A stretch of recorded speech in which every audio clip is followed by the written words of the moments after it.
Hey folks, it's Mox Gaming here, and today I've got a straight-to-the-point video for you all about the Black Clover Mobile Best Characters tier list. I'll also provide you with some recommended reasons. This video is designed to save you time and resources. First off, we'll start with an overall tier list, then we'll delve into individual character evaluations. To avoid misinterpretation, I suggest watching the entire video before drawing any conclusions. It might be a bit overwhelming at first, so I recommend watching it multiple times and getting hands-on practice with the characters. You'll gain even more insights when you come back to it. This is the best tier list I've compiled based on comprehensive data for each character. Moreover, this video only recommends SSR characters for their strength. Now, let's talk about SS tier first. Asta, an attacker class with the tenacity typing, is simply the strongest DPS.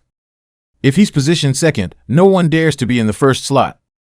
He's a force to be reckoned with. If there's a supporting ally on the team, Asta's first skill has a 50% chance to stack an additional attack on the enemy after your initial attack, maximizing the ATK damage up to 95%. It's like having a chance to deal double damage to the enemy. Thankfully, this skill isn't AoE, or else it would be too terrifying. Asta's greatest advantage lies in his ability to launch 2 attacks on enemies with over 80% HP at the start of each battle round, especially when facing bosses. It increases critical damage by 30% and his ATK value scales up as the skill level improves. As for his passive skill, not only does it increase ATK at the start of a wave, but it also applies a 4% increased ATK at the start of Asta's turn, which stacks up to 3 times and cannot be removed. Please note the buff cannot be removed, and this is quite remarkable. Using the skill cards can enhance Asta's ATK and lower the enemy's defense. I highly recommend it, especially for PvE stages, particularly when facing bosses. Asta is an absolute powerhouse when it comes to dealing damage. Jack the Ripper, a character I really enjoy, possesses tremendous power beneath their disheveled appearance. They can be considered one of the strongest DPS characters, on par with Asta. With their first skill,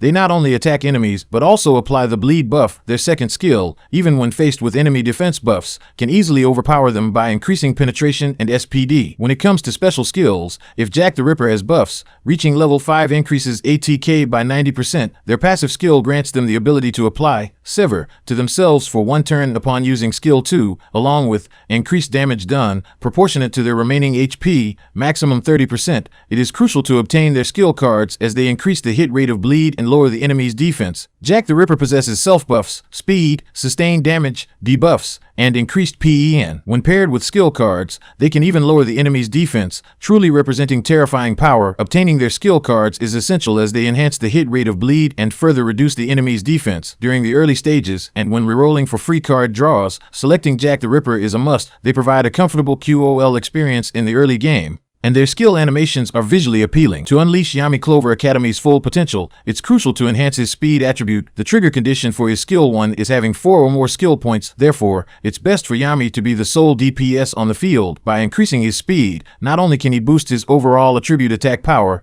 but he also possesses debuffing abilities despite being an attacker. His skill 2 can lock the enemy's HP for 1 turn, and his special skill can reduce the enemy's skill points by 3 while applying silence. His passive skill increases his own attack damage by 5-15%. I highly recommend developing Yami as he possesses powerful attack and debuffing capabilities. However, to maximize his value, he needs to be supported by other characters. Mars is not only the tank in the defender class, but also a formidable attacker, making him a versatile character that excels in both offense and defense. His first skill has an 80% chance to provoke enemies, and when combined with his third skill that enhances defense, it maximizes the reduction of damage taken by other allies. When developing Mars, it is important to focus on increasing his HP for maximum effectiveness. Mars has a passive skill that reduces incoming damage by 5% when attacked. It is essential to obtain Mars skill cards as they not only increase the percentage of his defense effect, but also greatly enhance the stun effect of his second skill. Mars is a character that is valuable in the early, middle, and late stages of the game. Investing time and resources to develop Mars is definitely worthwhile. Charlotte Rosalie's advantage lies in her ability to reduce the enemy's attack and defense. Moreover, it is not subject to probability mechanics, but has a guaranteed 100% hit rate. If her second skill triggers the mark effect, it can activate the effects of her first skill, increasing her own damage. When her second skill reaches level 2, the hit rate of mark increases to 75%, allowing her to increase her damage nearly every turn. Additionally, her passive skill reduces the defense of enemies marked by 20%, which is quite remarkable. By applying bleed to an enemy, Charlotte can form a synergy with Jack the Ripper, increasing the hit rate of bleed. It's essential to draw her skill cards, as they apply a 5% stamina reduction to all enemy targets upon removing a debuff from a friendly target. Furthermore, there is a 20% chance to gain an extra turn. She is highly recommended as a character who not only possesses excellent debuffing abilities, but also creates more damage for the team. She is particularly suitable for beginner players, especially during early missions where obstacles need to be overcome. I've noticed that some other YouTubers have created tier lists based on overall rankings rather than categorizing characters by their job attributes. Surprisingly, they have placed Mimosa in the A tier. According to these YouTubers, while Mimosa has healing abilities and even debuffs that lower the enemy's attack and critical rate, her main drawback is having the slowest speed among all SSR characters. In PvP battles, opponents would prioritize targeting and either eliminating or debuffing Mimosa before she has a chance to heal. Many top Korean players have even decided not to use her. While I don't fully agree with these YouTubers' viewpoints, they do bring up valid concerns about Mimosa's speed. However, they overlook one crucial advantage of Mimosa: her ability to resurrect a fallen teammate with 50% of their HP. At the cost of sacrificing 30% of her own HP in the early stages, this ability is extremely valuable. Furthermore, Mimosa possesses damage reduction skills and can increase the defense of all her teammates. Her bond attack also boosts the damage and restores skill points for her partner. Therefore, I believe that Mimosa plays a significant role. To maximize her potential, it is important to enhance her magic attack power since all her skills revolve around it. Additionally, she is currently the only SSR healer available in the game. I highly recommend new players to invest in developing this character, as Mimosa can provide unexpected benefits in both PvE and PvP modes. And then, let's talk about S tier. As a sub DPS, Yami Sukahiro's effectiveness relies heavily on triggering critical hits with his skill 1 and skill 2. However, Yami Sukahiro's base critical rate is relatively low, sitting at only 10%. This means that the chances of landing critical hits are quite slim, significantly reducing Yami Sukahiro's potential. Although he can boost critical damage against bosses based on his passive skill, without Asta, he can still be deployed as a DPS. The effectiveness of Yami Sukahiro's skill cards entirely depends on triggering critical hits. Only when critical hits occur will the full impact of the skill cards be realized. Otherwise, their significance is limited, unless there are ally buffs that increase critical rate on the field, in which case the skill cards can be quite impactful. Yami Sukahiro can be developed by players in the early stages of the game. However, in the mid to late game, his impact diminishes unless there are significant means to increase his critical rate. Real Boys Mortier's skills are all centered around magic ATK. Although his passive skill can increase damage by 7% when triggered, his ATK stat falls far behind Mars, so the benefit provided by this passive skill is not ideal. Real Boys Mortier's special passive skill applies debuff extension for 1 turns to an enemy, but it requires pairing with skill 1 in the early stages to activate. The activation condition is having 4 or more special points. While Real Boys Mortier's character design shows some interesting ideas, the effectiveness of magic ATK's damage output in the later stages of the game remains to be seen. We need to keep observing. Nozel Silva has an interesting passive skill that allows him to increase his damage, but it requires at least 1 enemy on the field to be under a debuff. This skill can only provide a 2.5% damage increase.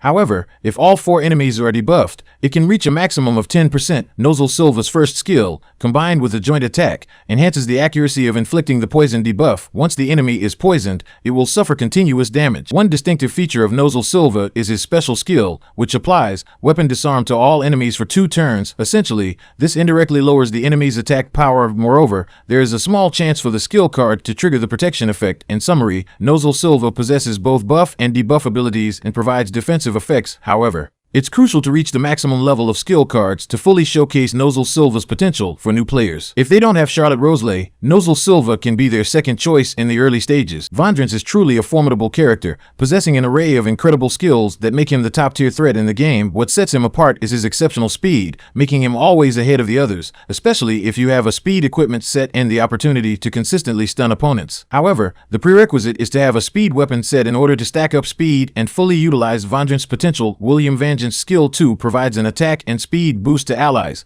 which overlaps with Sally's skill. Unlike Sally, William Vengeance's special skill applies a defense increase to all allies. However, this skill's effectiveness is not as pronounced compared to a dedicated defender. In previous test versions, I remember that Vondrance's skill 1 had a 100% chance to turn enemies into trees, but now it has been reduced to 40%, making it quite unreliable. The auxiliary effects of the skill cards are generally activated with a low probability, requiring specific triggering conditions. For new players, I don't recommend investing in Vondrant because obtaining the speed weapon set takes time and effort. This character is better suited for mid to late game development focus. Finally, a tier. Fugolian Vermilion's biggest advantage lies in his ability to inflict sustained damage. The prerequisite for causing this damage is the successful triggering of the burn debuff, which lasts for 2 turns. Once the enemy is affected by the burn damage, Fugolian Vermilion gains a 40% damage increase before his attacks. Additionally, when paired with Fugolian Vermilion skill cards, there is a 70% chance to lower the enemy's defense and increase damage inflicted on them by 3.5%. The drawback is that the probability of triggering burn is only 50%.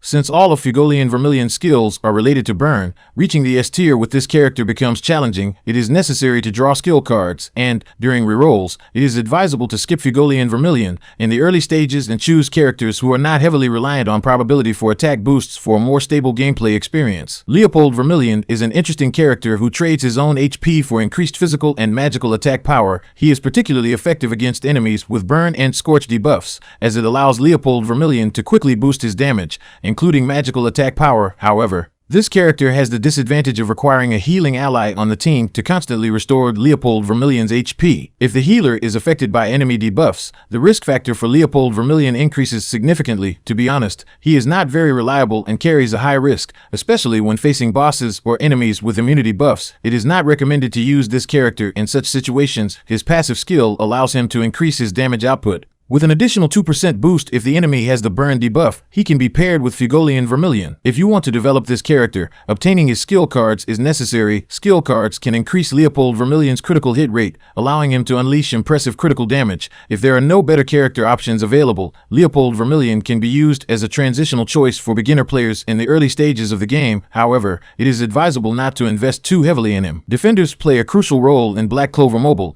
and Raid Spirito is a powerful character in this class. He can provide shields to all allies for 2 turns and even cast a barrier effect. However, one drawback is that his taunting skill has a low hit rate of only 30%. Despite having a poison debuff, the chances of successfully inflicting poison are quite low, whether it's through active attacks or being attacked by enemies. Even the poison skill with bond effects only has a 60% hit rate. The only way to improve the poison effect is by obtaining Raid Spirito's skill card. However, the cost of drawing skill cards can be quite high, considering that Raid Spirito's character design is focused solely on being a defender. Therefore, I don't recommend investing in him and suggest skipping him during the initial reroll. Lotus Humalt's special ability is the ability to remove all buffs from enemies, but it only has a 60% chance of success, making it quite unreliable. Additionally, the skill that reduces the enemy's stamina has a probability of only 55%. The only skill mechanism that has a 100% trigger rate is the ability to extend the duration of enemy debuffs by 1 turn. But to be honest, its impact is not significant. The skill card design for Lotus Humalt is decent, but due to the low probabilities involved, the actual effectiveness is diminished. I do not recommend investing in this character, especially for the later stages of the game. Lotus Humalt provides little value, and it is not worth spending more resources or time on if you happen to obtain this character. It can simply be treated as a decorative addition to your collection. Well, that concludes the comprehensive best tier list evaluation for Black Clover Mobile, along with recommendations for skill cards. I've provided timestamps in the video description for your convenience. Don't forget to follow, like, and share this video. Thank you for watching, and I'll see you in the next video.